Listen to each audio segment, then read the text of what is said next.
अजित पवार शरद पवारांमध्ये कुठलाही वाद नाही, राष्ट्रवादी शरद पवार गटाचे प्रवक्ते ॲडव्होकेट फैजान मिर्झा यांनी वक्तव्य केले। दोन्ही राष्ट्रवादीच्या युतीमुळे सर्वांचा फायदा होईल असं फैजान मिर्झा म्हणालेले आहेत।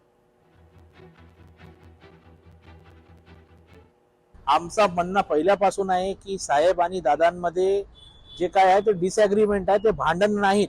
डिसएग्रीमेंट एका परिवारामध्ये एका पक्षामध्ये होते, कारण पक्ष सुद्धा परिवारासारखाच चालतो। आम्ही जेवढे लोक पक्षामध्ये आहे, आम्ही काय पवार साहेबांची वेगळे नाहीत। आम्ही सर्व लोक पवार साहेबांचे परिवार सारखे आहोत, कारण पक्ष हा परिवार आहे। राष्ट्रवादी काँग्रेस पक्षाची संस्कृती आमची अशीच आहे की सर्वांनी मिळून काम करायचं आणि डिसएग्रीमेंट होत राहतात। माझं असं म्हणणं आहे की जर साहेब आणि दादा एकत्र आले पुण्यात तर नक्कीच सगळ्यांना याचा फायदा होईल।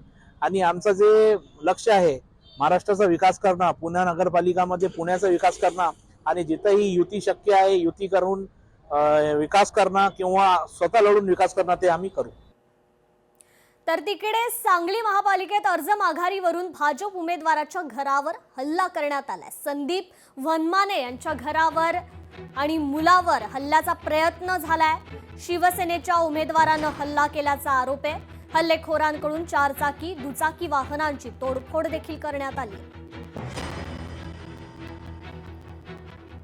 तर विश्वास पाटील यांच्या पुस्तकावरून संभाजी ब्रिगेड आक्रमक झालेत। विश्वास पाटील माफी मागा अन्यथा संमेलन उधळून लावू असा इशारा संभाजी ब्रिगेडचे विश्वास पाटील यांनी दिलाय। संभाजी कादंबरीतून महाराष्ट्राची बदनामी केल्याचा आरोप आहे। कारण आमची भूमिका होती की तुम्ही चर्चा करा, जे विकृत लिखाण त्यांनी केलेले ते विकृत लिखाण दुरुस्त करा, ही आमची रास्त भूमिका त्यांना होती आणि त्या अनुषंगाने आम्ही हे पाऊल उचललेले आहे। आज आमची भूमिका आहे की तात्काळ या साहित्य संमेलनामध्ये जे काही विश्वास पाटलांची संभाजी नावांची कादंबरी आहे त्या कादंबरीला तात्काळ शासनानं जप्त करावं आणि संभाजी ब्रिगेडसोबत चर्चा करावी आणि त्या कादंबरीमध्ये आक्षेपार्ह मजकूर काढून नव्या पद्धतीने जे काही खरा इतिहास आहे त्यामध्ये मांडावा, ही आमची संभाजी ब्रिगेडची भूमिका आहे।